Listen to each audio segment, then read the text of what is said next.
ज्योतिष संवाद कार्यक्रम में आप सभी का स्वागत है और अनिल जैन का प्यार भरा नमस्कार। दोस्तों, पिछले कुछ सेशन से हम लोग शनि और साढ़े साती की बात कर रहे थे और जैसा हमने देखा कि साढ़े साती का जो संबंध है वो दो हमारे मुख्य ग्रहों से है। एक चंद्रमा है और दूसरा शनि है। और हम लोगों ने डिस्कस किया था कि जब शनि जब जन्म पत्री में जहाँ भी चंद्रमा स्थित होता है उसके एक घर पहले जब प्रवेश करता है तब साढ़े साती की शुरुआत होती है और 2.5 साल उस घर में रहता है, क्योंकि शनि जो है एक राशि में 2.5 साल के समय तक रहता है। और फिर उसके बाद चंद्रमा के ऊपर रहता है शनि, बिल्कुल जहाँ पर चंद्रमा स्थित है वहीं पर शनि का ट्रांजिट हो जाता है, गोचर हो जाता है। तो वो दूसरा फेज होता है साढ़े साती का। और उसके बाद जब चंद्रमा से दूसरे घर में जाता है तो लास्ट फेज या तीसरा फेज साढ़े साती का होता है। और ये जो 3 फेज हैं ये हम कहेंगे टोटल जो 7.5 साल का समय है, इसको हम शनि की साढ़े साती कहते हैं। और जैसा मैंने कहा कि शनि जो है एक राशि में 2.5 साल तक के लिए रहता है। इसका अर्थ ये हुआ कि 30 साल में पूरा जोडियक या 12 राशियां जोडियक की जो होती है उनको क्रॉस करता है और 30 साल के बाद जो है वापस उसी राशि में आता है।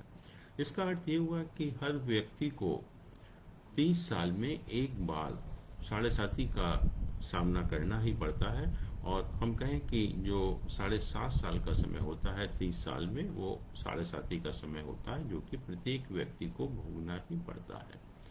फिर हम लोगों ने डिस्कस किया था कि चंद्रमा हमारा मन है। चंद्रमा is mind actually, because basically the moon governs the mind actually. Saturn क्या है? Saturn is a planet which puts an element of pressure, दबाव डालता है हर चीज़ के ऊपर और बहुत दबाव डालता है। तो इसका जो डिसीजन मेकिंग है उसमें भी बहुत इम्पॉर्टेंट रोल होता है। और हम लोगों ने ये भी कहा था कि शनि जो है कोई जिससे हम डरते हैं इतना खराब प्लानिट नहीं है। Shani is a wonderful planet. Shani ही हमको लाइफ में स्टेटस देता है, हमारे भाग्य में वृद्धि करता है और हमको कहीं पर भी किसी भी पोजीशन में ले जा सकता है। शनि हमारे लिए इतना एक इम्पॉर्टेंट प्लानिट है। तो शनि जो है खराब प्लानिट नहीं है, बट एक चीज़ यही है जैसे मैंने कहा कि प्रेशर डालता है हमारे जहाँ भी होता है वहाँ पर प्रेशर डालता है। इसका अर्थ ये हुआ कि जब चंद्रमा जो कि मन का कारक है जब वहाँ पर आएगा तो हमारे मन के ऊपर दबाव डालेगा।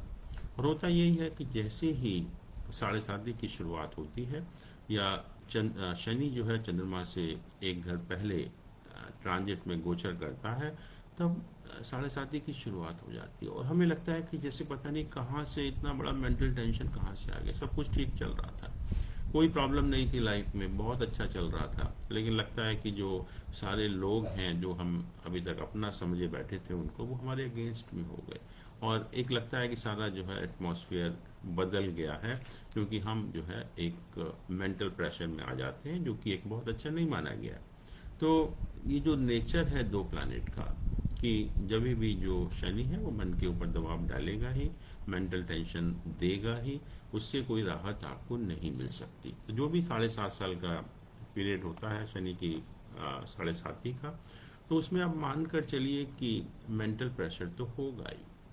अब बाकी चीज़ें जहाँ तक रिजल्ट का सवाल है, लोग डरते हैं कि पता नहीं साढ़े साती की शुरुआत हो गई, क्या होगा, पता नहीं कितना भयानक होगा, क्या क्या परेशानियाँ हमें सामना करना पड़ेगा। लेकिन दोस्तों ऐसा नहीं है। शनि जो है उससे इतना डरने वाली बात नहीं है, क्योंकि सब कुछ, और वो शनि के साथ ही नहीं हर प्लैनेट के साथ है कि उसकी पोजीशन आपके हॉरोस्कोप में क्या है। जब आपका बर्थ हुआ था उस टाइम उस प्लैनेट की पोजीशन जोडियक में क्या थी। तो it's not applicable only for Saturn but it's uniformly applicable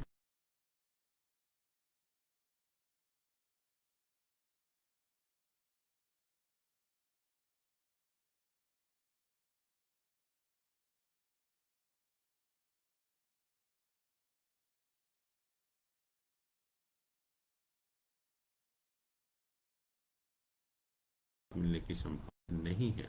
लेकिन जहाँ तक रिजल्ट का सवाल है वो डिपेंड करेगा कि मून जो है और सैटर्न जो है ये आपके हॉरोस्कोप में शुभ ग्रह हैं या अशुभ ग्रह हैं।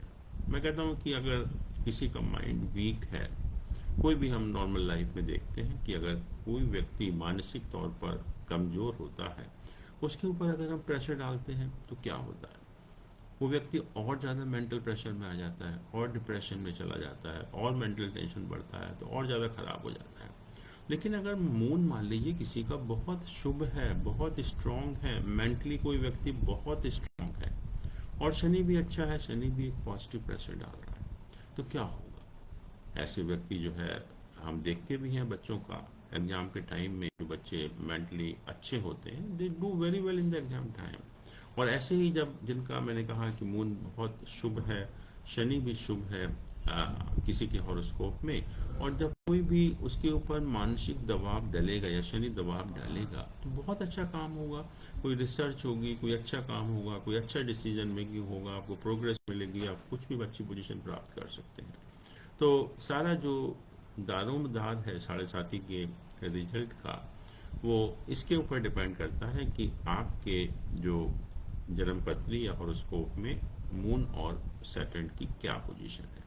अगर मून और सैटर्न मेलिफिक हैं या अशुभ हैं तो साढ़े साथी का रिजल्ट और ख़राब हो जाएगा, और अगर मून और सैटर्न बहुत एक शुभ ग्रह हैं तो आप समझ लीजिए कि साढ़े साथी में आपको बहुत अच्छे रिजल्ट मिलेंगे जिसकी आप कल्पना भी नहीं कर सकते। और शनि एक ऐसा प्लैनेट है जो आपको किसी भी पोजीशन में ले जा सकता है, तो इसलिए हम देखते भी हैं कि साढ़े साथी के दौरान बहुत कुछ मिलता है लोगों को, बहुत तरक्की होती है, बहुत हाई पोजीशन में जाते हैं, और जिस चीज़ की भी इच्छा होती है वो उनको मिलता है। तो इसीलिए कहते हैं कि अगर सैटर्न और मून अगर किसी भी हॉरोस्कोप में शुभ होते हैं तो साढ़े साथी के दौरान बहुत अच्छे कुछ नेटिव जो है वो रिसर्च कर सकता है। अगर आप सर्विस में हैं तो बहुत अच्छी जॉब मिल सकती है, बहुत अच्छा प्रमोशन मिल सकता है। अगर आप ऑलरेडी बिजनेस कर रहे हैं तो नए बिजनेस की शुरुआत हो सकती है, या कोई भी जो एग्जिस्टिंग बिजनेस है उसमें डाइवर्सिफिकेशन हो सकता है, बहुत तरक्की हो सकती है, आपको बिजनेस में बहुत एकदम टॉप पर ले जा सकती है साढ़े साथी। और लोगों को देखा होगा आपने जो पॉलिटिक्स में हैं वो इसी पीरियड में इलेक्शन जीतते हैं, क्योंकि पॉलिटिक्स में जो सक्सेसफुल लोग होते हैं उनका आप देखिए मून और सैटर्न तो स्ट्रांग होता ही है। बिना मून और सैटर्न के स्ट्रांग हुए आप पॉलिटिक्स में सक्सेसफुल नहीं हो सकते। तो इसलिए जो भी लोग पॉलिटिक्स में हैं और जो भी थोड़ा बहुत सक्सेसफुल हैं पॉलिटिक्स में, तो उनका मून और सैटर्न ऑलरेडी स्ट्रांग होता है।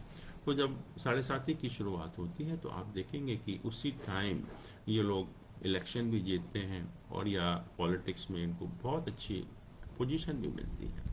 और भी जैसे फैमिली में कोई भी एक मांगलिक कार्यक्रम है वो भी इसी पीरियड में हो सकता है। आप पढ़ाई में भी बहुत अच्छा कर सकते हैं, कहीं आपको एडमिशन लेना है बच्चों को तो उनको भी अपनी मनचाही जगह एडमिशन मिल सकता है।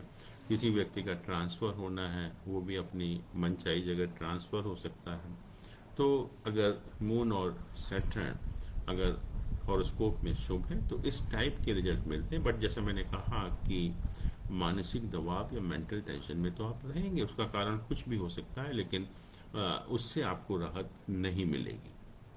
लेकिन अगर मून और सैटर्न अगर अशुभ हैं किसी भी हॉरोस्कोप में तो नेचुरली ये बहुत एक हम कहेंगे ट्राइंग पीरियड होता है, बहुत एक डिफ़िकल्ट पीरियड होता है किसी भी व्यक्ति की लाइफ में। और हम कहते हैं कि हमारा जो सक्सेस नहीं मिलती किसी भी क्षेत्र में, जहाँ भी हम काम करते हैं, जहाँ भी हाथ डालते हैं, वहाँ निराशा ही निराशा मिलती है और कभी भी सक्सेस नहीं मिलता। हमारी जो सुख सुविधाएं हैं उसमें बाधा आती है, हमारी जो वित्तीय स्थिति है, फाइनेंशियल पोजीशन है, वो हमारी ख़राब होती है। और भी जैसे हम लोग इलेक्शन में अगर लड़ भी रहे हैं तो इलेक्शन हार जाते हैं, या फाइनेंशियल बिजनेस में लॉस हो जाता है। नौकरी में हम देखें कि या तो नौकरी से निकाल दिया जाता है, नौकरी में जो अनचाही जगह ट्रांसफ़र कर दिया जाता है जो हमें बिल्कुल भी पसंद नहीं होता। तो ये सब रिजल्ट मिलते हैं कि अगर शनि और चंद्रमा हॉरोस्कोप में अगर वो अशुभ ग्रह की तरह काम करते हैं तो ये खराब रिजल्ट भी मिल सकते हैं। और जहाँ तक रिजल्ट्स का सवाल है और भी चीज़ों के ऊपर डिपेंड करते हैं, और हम ज्योतिष में कहते हैं कि जब हम कोई भी रिजल्ट प्रेडिक्ट करते हैं तो 3 चीज़ों के ऊपर डिपेंड होते हैं।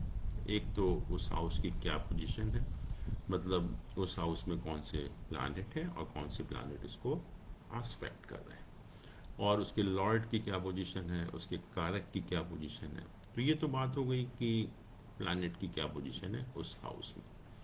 सेकंड जो हमें रिजल्ट मिलते हैं वो किसी भी दशा में, हम जो विंशोत्तरी दशा का इस्तेमाल करते हैं, और हम सभी जानते हैं कि एक पर्टिकुलर दशा में हमें उसी प्लैनेट के रिजल्ट मिलते हैं। और एक होता है गोचर, जिसको कि हम ट्रांजिट कहते हैं, कि आज की डेट में प्लैनेट की जोडियक में क्या पोजीशन है और उसका प्रभाव हमारे हॉरोस्कोप पर क्या होगा। ये तीन चीज़ें हैं, एक प्लैनेट की पोजीशन, एक दशा और एक गोचर। इन तीनों को ज्योतिष में प्रेडिक्शन करने के लिए इक्वल वेटेज दिया गया, यानी कि 1/3 1/3 1/3 तीनों का रोल होता है। तो अगर मान लीजिए कि अगर दशा हमारी शुभ चल रही है, दशा हमारी बहुत अच्छी चल रही है, और दशा में भी हम जानते हैं कि विंशोत्तरी दशा सिस्टम में हम 3 दशाएं एट ए टाइम चलती हैं, एक महादशा, एक अंतरदशा और एक प्रत्यंतर दशा, मेन पीरियड, सब पीरियड एंड सब पीरियड। और जो रिजल्ट्स होते हैं हमें एट ए टाइम या तो महादशा लॉर्ड के मिलते हैं या अंतरदशा लॉर्ड के मिलते हैं, और प्रत्यंतर दशा लॉर्ड का रिजल्ट देने के मामले में कोई उनका रोल नहीं होता। तो रिजल्ट हमें किसके मिलते हैं, महादशा लॉर्ड के मिलेंगे या अंतरदशा लॉर्ड के मिलेंगे, वो इस बात के ऊपर डिपेंड करेगा कि दोनों में से कौन सा प्लैनेट आपके हॉरोस्कोप में ज़्यादा बली है या स्ट्रॉन्गर है। अगर मान लीजिए कि शनि और बुध की दशा चल रही है, शनि की महादशा और बुध की अंतरदशा, तो अगर बुध ज़्यादा प्रबल है, ज़्यादा स्ट्रांग है आपके हॉरोस्कोप में, तो बुध के रिजल्ट प्रिडोमिनेंटली आपको मिलेंगे, और अगर शनि स्ट्रांग है तो डेफिनेटली शनि के रिजल्ट आपको मिलेंगे। तो एक महादशा और अंतरदशा में जो रिजल्ट मिलते हैं एक प्लैनेट के मिलते हैं, जो भी प्लैनेट आपके हॉरोस्कोप में ज़्यादा बली होता है। फिर प्रश्न उठता है कि जो प्रत्यंतर दशा लॉर्ड है उसका क्या रोल है, और प्रत्यंतर दशा का लॉर्ड का रोल जो है सिर्फ इतना ही है कि that helps in implementation of the results indicated by the main and the sub period Lord, कि जो भी रिजल्ट बताए हैं मेन और सब पीरियड लॉर्ड के, वो कब इम्प्लीमेंट होंगे उसमें जो है प्रत्यंतर दशा का लॉर्ड होता है। क्योंकि आप देखते हैं कि एक जो दशा अंतरदशा है, जो मान लीजिए शनि है जिसकी की बहुत एक 19 साल की महादशा होती है, उसमें अंतरदशा जो पीरियड होते हैं वो भी काफ़ी लंबे होते हैं, 2.5 साल 3 साल 2 साल इस तरह के होते हैं। तो हम किसी को ये नहीं कह सकते कि 2.5 साल में या 3 साल में तुम्हारा काम हो जाएगा, शादी हो जाएगी, नौकरी लग जाएगी। We have to tell a specific date actually, and that is the basic thing expected from an astrologer, कि आपको एक डेट या फोर्टनाइट या वीक या मंथ तो कम से कम बताए कि इस मंथ में ये काम हो जाएगा।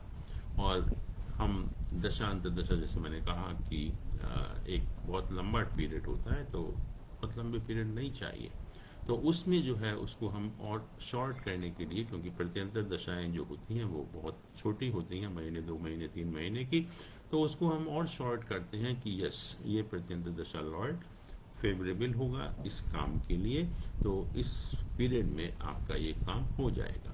तो हम जो 7.5 के रिजल्ट्स हैं उस टाइम ये भी देखेंगे कि दशा अंतरदशा किस प्लैनेट की चल रही है। अगर वो दशा अंतरदशा फेवरेबल है तो नेचुरली हमें जो 7.5 के रिजल्ट है वो मॉडिफाई हो जाते हैं। अगर अच्छी दशा है तो और मतलब बेटर रिजल्ट होते हैं, और अगर दशा भी अगर बहुत अच्छी नहीं है तो नेचुरली उसके जो रिजल्ट हैं वो खराब हो जाते हैं। तीसरा मैंने कहा कि गोचर के ऊपर भी बहुत डिपेंड करता है। 7.5 जो ट्रांजिट होता है प्लैनेट्स का, उसके ऊपर भी जो 7.5 के रिजल्ट्स हैं बहुत डिपेंड करते हैं। और मैंने कहा कि ट्रांजिट को भी हम इतना ही वेटेज देते हैं जितना कि दशा को देते हैं या प्लैनेट की पोजीशन को देते हैं। तो अगर गोचर भी हमें देखना है उस टाइम की बाकी प्लैनेट का गोचर कैसा है, अगर बाकी प्लैनेट का गोचर अगर शुभ है तो रिजल्ट्स को हमें उस हिसाब से मॉडिफाई करने पड़ेंगे, रिजल्ट थोड़ा बेटर होंगे। और अगर गोचर भी अशुभ है तो हम कहेंगे कि जो है रिजल्ट भी जो है थोड़े से नेगेटिव हो जाएंगे। फिर हम लोग एक अष्टक वर्गा सिस्टम का भी इस्तेमाल करते हैं प्रेडिक्शन में। और अष्टक वर्गा सिस्टम में जो एक तो इंडिविजुअल प्लैनेट का अष्टक वर्गा बनता है जिसको कि हम भिन्नाष्टक वर्गा कहते हैं, और एक सब प्लैनेट्स का जो कंबाइंड इफेक्ट होता है उसको भी हम एक अष्टक वर्गा चार्ट बनाते हैं जिसको कि हम कहते हैं सर्वाष्टक वर्गा चार्ट। कि हर प्लैनेट का इन्फ्लुएंस जो एक तो इंडिविजुअली किस किस हाउस पर कितना है पॉजिटिव इन्फ्लुएंस, और एक सारा टोटल कंबाइंड जो इन्फ्लुएंस है ऑफ ऑल प्लैनेट एज पर अष्टक वर्गा सिस्टम वो कितना है। तो जहाँ तक हम सर्वाष्टक वर्गा की बात करें तो सर्वाष्टक वर्गा में जो अगर 25 पॉइंट्स होते हैं तो उसको ठीक माना जाता है, मीडियम टाइप का हाउस माना जाता है। और अगर 25 से ज़्यादा पॉइंट होते हैं तो उस हाउस को हम स्ट्रांग मानते हैं, और 25 से अगर कम होते हैं तो उस हाउस को हम वीक मानते हैं। तो मान लीजिए कि शनि ने गोचर किया, चंद्रमा से एक घर पहले प्रवेश किया, ट्रांजिट किया, तो उन हाउसेस में जिस जिस हाउस में शनि जो है प्रवेश करेगा और जिसकी वजह से साढ़े साथी जो है वो ऑपरेट हो रही है, उन हाउसेस में अगर सर्वाष्टक वर्गा पॉइंट्स, सर्वाष्टक वर्गा के जो बिंदु होते हैं वो अगर 30 से ज़्यादा है, 30 से अगर ज़्यादा है तो उन हाउसेस को हम स्ट्रांग मानते हैं। और हम कहते हैं कि अगर शनि इन पोजीशन में ट्रांजिट कर रहा है, इन हाउसेस में ट्रांजिट कर रहा है जिसमें कि सर्वाष्टक वर्गा के पॉइंट 30 से ज़्यादा हैं, तो उन ऐसे केस में जो है वो साढ़े साथी के रिजल्ट खराब नहीं होते हैं, साढ़े साथी के रिजल्ट ऐसे टाइम में अच्छे ही होते हैं। दूसरा मैंने कहा कि हम भिन्नाष्टक वर्गा बनाते हैं, और भिन्नाष्टक वर्गा में इंडिविजुअल प्लैनेट का इन्फ्लुएंस ऑन ईच हाउस और ईच साइन एक्चुअली हम देखते हैं। तो शनि का जब हम भिन्नाष्टक वर्गा बनाते हैं, और भिन्नाष्टक वर्गा में जो 4 पॉइंट होते हैं उनको हमने नॉर्मल माना गया या नॉर्मल स्ट्रेंथ मानी गई, लेकिन जो 4 से ज़्यादा होते हैं, मैक्सिमम पॉइंट 8 हो सकते हैं। तो अगर 4 से ज़्यादा पॉइंट है, मान लीजिए कि 6-7 पॉइंट हैं, और इन तीनों हाउसेस में जहाँ पर शनि ट्रांजिट कर रहा है, शनि गोचर कर रहा है, और हम उसको साढ़े साथी का पीरियड अगर हम बोल रहे हैं, तो ऐसे टाइम में अगर ऐसे हाउसेस में अगर शनि के भिन्नाष्टक वर्गा में 5 से ज़्यादा पॉइंट है, तभी भी हम कहेंगे कि जो साढ़े साथी के रिजल्ट हैं वो खराब नहीं होंगे, साढ़े साथी के रिजल्ट जो है वो खराब नहीं होंगे। ऐसे ही कहा कि जब शनि 3 हाउसेस में गोचर करता है जिसकी वजह से साढ़े साथी ऑपरेट होती है, तो अगर वो तीनों हाउसेस में जो राशियां हैं वो या तो शनि की अपनी राशि हैं या शनि की मित्र राशि है, या तो शनि की अपनी राशि है या शनि की मित्र राशि है। दोस्तों हम जानते हैं कि शनि जो की मित्र राशि जो है, सॉरी अपनी राशि जो है वो कैप्रिकॉर्न एंड एक्वेरियस है, मकर या जिसको हम कुंभ राशि बोलते हैं, और जो उसके फ्रेंडली साइन है, फ्रेंडली राशि प्लैनेट हैं वो है मरकरी और वीनस, बुध और शुक्र। और बुध और शुक्र की जो राशियां हैं, बुध की राशि जो है वो मिथुन और कन्या है, और शुक्र की राशि जो है वृष और तुला है। इसका मतलब अगर जब शनि इन 3 हाउसेस में गोचर कर रहा है और उन हाउसेस में अगर जो राशियां हैं वो या तो 3 और 6 हों, या 2 और 7 हों, या 10 और 11 हों, इन 6 राशियों में से अगर कोई भी राशि है तो हम कहेंगे कि जो शनि का गोचर जो है वो अपनी राशि में या अपनी मित्र राशि में हो रहा है। तो उस पोजीशन में भी कहते हैं कि साढ़े साथी के रिजल्ट जो है हमें अच्छे ही मिलते हैं, खराब रिजल्ट नहीं मिलते। फिर इसके अलावा हम ये भी देखते हैं कि जब गोचर में शनि ट्रांजिट कर रहा है और जिसकी वजह से साढ़े साथी ऑपरेट हो रही है, उस टाइम शनि के ऊपर किन प्लैनेट का एस्पेक्ट है, किन प्लैनेट की दृष्टि है।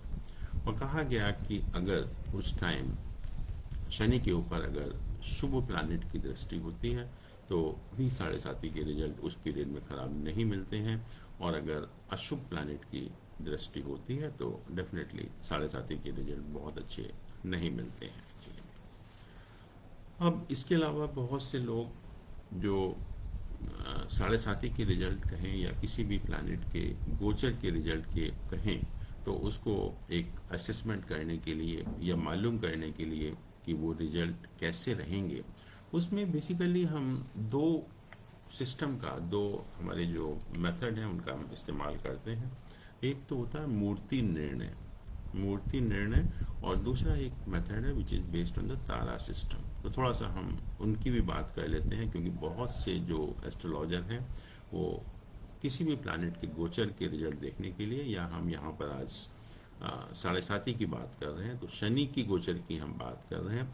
तो शनि के गोचर किस तरह के होंगे जब शनि एक राशि से दूसरी राशि में प्रवेश करता है, तो हमने कहा कि हम दो मेथड का इस्तेमाल करेंगे। एक मूर्ति निर्णय है और दूसरा एक मेथड है based on the Tara system. तो इन दोनों के बारे में थोड़ी हम चर्चा करेंगे, लेकिन कुछ प्रश्न हैं अभी जो है। मिस्टर सुखविंदर गिल पूछ रहे हैं कि उनका जो डॉटर का बर्थ है 23/9/2003 है, और जो जगह का नाम है जगरांव पंजाब, टाइम है 13:14, IELTS का एग्ज़ाम दिया है, हो जाएगा क्या? तो एक बार हम इनका हॉरोस्कोप बनाकर भी देखते हैं कि क्या पोजीशन है।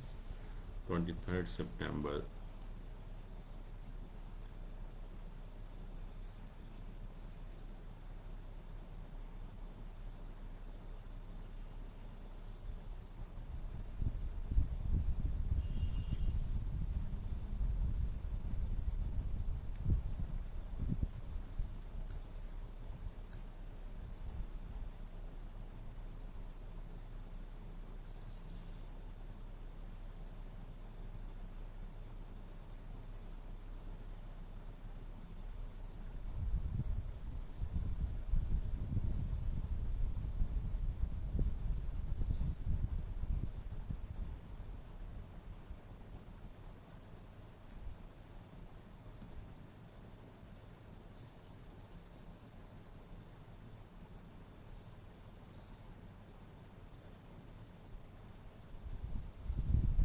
तो ये हॉरोस्कोप बनाया। इनका जो लग्न है वो धनु राशि है, सेजिटेरियस साइन है। मंगल 3rd हाउस में रेट्रोग्रेड होकर, वक्री होकर बैठा हुआ है। राहु 5वें घर में है, शनि 7वें घर में है, चंद्रमा 8वें घर में है, और बुध और बृहस्पति भाग्य स्थान में बैठे हुए हैं। सन और वीनस 10th हाउस में है, और 7th हाउस में केतु है। तो जहाँ तक हम इशलीन कौर की, जो इनकी डॉटर है, उनकी हम बात करते हैं, तो सबसे जो अच्छी चीज़ है कि इनके जो हॉरोस्कोप में जो लग्न का लॉर्ड है, जुपिटर है, वो एक भाग्य स्थान में बैठा हुआ है। तो ये बहुत अच्छी पोजीशन मानी जाती है हॉरोस्कोप में। जो नेटिव है उसका भाग्य जो है बहुत अच्छा होता है। इसको हम एक महाराज योग भी कहते हैं, जब एक ट्राइन का लॉर्ड दूसरे ट्राइन में बैठा हुआ होता है। और दूसरी जो बड़ी बात है इस हॉरोस्कोप में, मैं देख रहा हूँ कि 9th और 10th हाउसेस के लॉर्ड का आपस में एक्सचेंज है। 9th और 10th हाउस के लॉर्ड का आपस में, जो हम कहते हैं कि धर्म और कर्म के जो हमारे भाव हैं, जो हाउसेस हैं, उनका आपस में एक्सचेंज है। और ये एक बहुत बड़ा एक योग बनाता है, जिसको कि हम धर्म कर्माधिपति योग कहते हैं। धर्म कर्माधिपति means the association of lord of dharma and karma houses, that is 9th and 10th houses. तो ये एक बहुत अच्छा योग है प्रोफेशन के पॉइंट ऑफ व्यू से। और कहते हैं कि प्रोफेशन से के लिए या concerning profession there can not be a better yoga than this in horoscope. और लकीली इसलिए के हॉरोस्कोप में ये योग बन रहा है। तो मैं कहूँगा कि जो आपकी डॉटर है बहुत भाग्यशाली है जहाँ तक प्रोफेशन का मामला है। और दूसरा, चंद्रमा भी जो है अपनी ही राशि में है, चंद्रमा की जो मून है मतलब अपनी ही राशि में यहाँ पर बैठा हुआ है, तो दैट इंडिकेट कि she is mentally also very strong. और जो इस समय दशा ऑपरेट हो रही है वो शुक्र में राहु की दशा ऑपरेट हो रही है, शुक्र में राहु की दशा।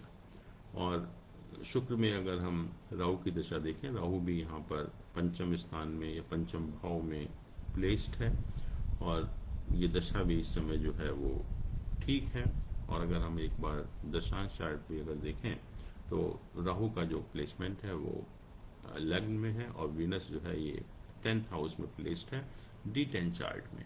तो प्रोफेशन के पॉइंट ऑफ व्यू से ये दोनों ही प्लैनेट बहुत स्ट्रांग बन जाते हैं। तो मुझे नहीं लगता कि ऐसा कोई भी डाउट है एस्ट्रोलॉजिकली कि बच्ची का सिलेक्शन नहीं होगा। जो भी आपने एग्ज़ाम लिखा है IELTS का, तो डेफिनेटली, और मैं कहूँगा कि आई एम रियली श्योर कि हॉरोस्कोप के पॉइंट ऑफ व्यू से ऐसा कोई रीज़न नहीं है कि इसका सिलेक्शन ना हो। और ये बहुत अच्छा हॉरोस्कोप है, और मैं कह सकता हूँ कि हॉरोस्कोप के पॉइंट ऑफ व्यू से जो एक धर्म कर्माधिपति योग बन रहा है इस हॉरोस्कोप में, रियली वंडरफुल योग, and she will get a very good status in professional life. और भाग्य भी बहुत अच्छा है, क्योंकि जैसे मैंने कहा कि मरकरी और जुपिटर का प्लेसमेंट है, तो उस पॉइंट ऑफ व्यू से, और लग्न का लॉर्ड है जुपिटर, और लग्न का लॉर्ड जुपिटर होने से और 9th हाउस में बैठने से एक बहुत अच्छा धन योग कहते हैं हम, राज योग कहते हैं, या महाराज योग कहें, हर तरह से जो है बहुत अच्छा योग बन रहा है। और हम सभी जो है शुभकामनाएं भी देते हैं अपना कि सिलेक्शन डेफिनेटली होगा। एस्ट्रोलॉजी तो होगा ही, बट वैसे भी हम लोगों की सबकी शुभकामनाएं हैं। और मैं सजेस्ट भी करूँगा कि अगर इनको अगर येलो सफ़ायर का कुछ अगर लॉकेट या रिंग पहनाया जाए अभी या बाद में, तो वो इस बच्चे के लिए बहुत ज़्यादा लाभकारी भी रहेगा।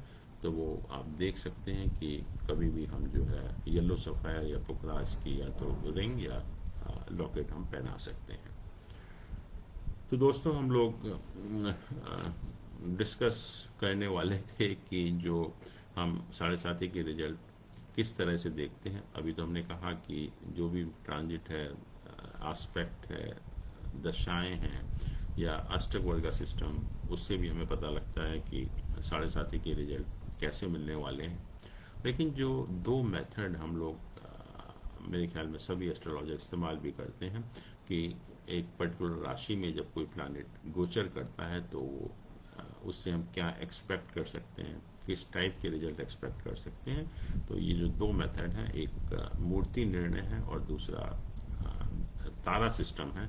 तो इन दोनों को हम कोशिश करेंगे अगले कार्यक्रम में डिस्कस करने के लिए। और आपसे मेरा फिर अनुरोध है कि आप अपने प्रश्न, ज्योतिष संबंधी प्रश्न हो या व्यक्तिगत प्रश्न हो, आप पूछते रहिए। हमें बहुत खुशी होगी आपके प्रश्नों का जवाब देने की, और हम कम से कम कोशिश करेंगे कि आपके जो भी प्रश्न है आपका जल्दी से जल्दी जवाब दिया जा सके। दोस्तों, thank you so much. Thank you. नमस्कार।